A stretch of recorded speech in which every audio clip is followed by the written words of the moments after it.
আরেকটি গুরুত্বপূর্ণ প্রশ্ন এসেছে যে গর্ভবতী মায়ের খাবারের সাথে বাচ্চার কোনো সম্পর্ক আছে কিনা, মায়ের খাবারের সাথে বাচ্চার গায়ের রঙের সম্পর্ক আছে কিনা, ইভেন মা কী খাবার খেলে বাচ্চা ব্রেইনি হবে অর্থাৎ তার মেধা বিকাশে সাহায্য করবে।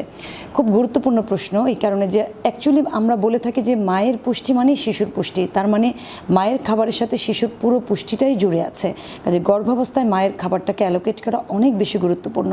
জিজ্ঞেস করেছেন যে গায়ের রঙের ব্যাপারে, হ্যাঁ এখানে জেনেটিক্যাল ফ্যাক্টর তো কিছু রয়েছে, তার সাথে মা যদি কিছু গুরুত্বপূর্ণ খাবার তার খাবারে সবসময় ইনক্লুড করে, বিভিন্ন ধরনের ফ্রুটস তার খাবারে রাখে, অর্থাৎ সিজনাল ফ্রুটসগুলোকে কালার ওয়াইজ তার খাবারে ইনক্লুড করতে হবে, দুধের সাথে একটু মধু খেতে হবে, অনেক সময় দুধের সাথে আমরা একটু জাফরান মিশিয়ে খেতে বলি, একটু কাঁচি হলুদ মিশিয়ে খেতে বলি গায়ের রঙের একটা প্রভাব ফেলার জন্য।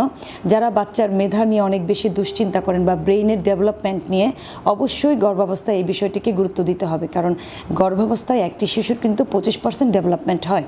সো এই সময় মা যদি সামুদ্রিক মাছটাকে সপ্তাহে 2 থেকে 3 দিন, বিভিন্ন ধরনের বাদাম সপ্তাহে 2 থেকে 3 দিন 2 আউন্স করে খাবে, ইভেন বিভিন্ন ধরনের ফ্রুটস কিন্তু তার খাবারে ইনক্লুড করতে হবে, কারণ প্রতিটি খাবারে যদি তার ভালো মানের ভাইটামিন মিনারেলস এবং ভালো মানের ফ্যাট থাকে, অর্থাৎ ডিএইচএ এইচএ যুক্ত যদি ফ্যাটগুলো খাবারে ইনক্লুড থাকে, সেক্ষেত্রে বাচ্চার ব্রেন ডেভেলপমেন্ট নিয়ে কিন্তু কোনো রকমের সন্দেহ থাকে না।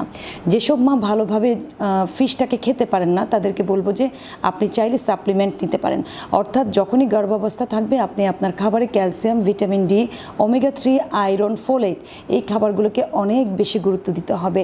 অ্যাটলিস্ট প্রতিদিন আপনার খাদ্য তালিকায় 1 থেকে 2টো ডিম আপনি আপনার খাদ্য তালিকায় রাখবেন, তাহলে কিছু পরিমাণে কিন্তু ওমেগা 3 পেয়ে যাবেন।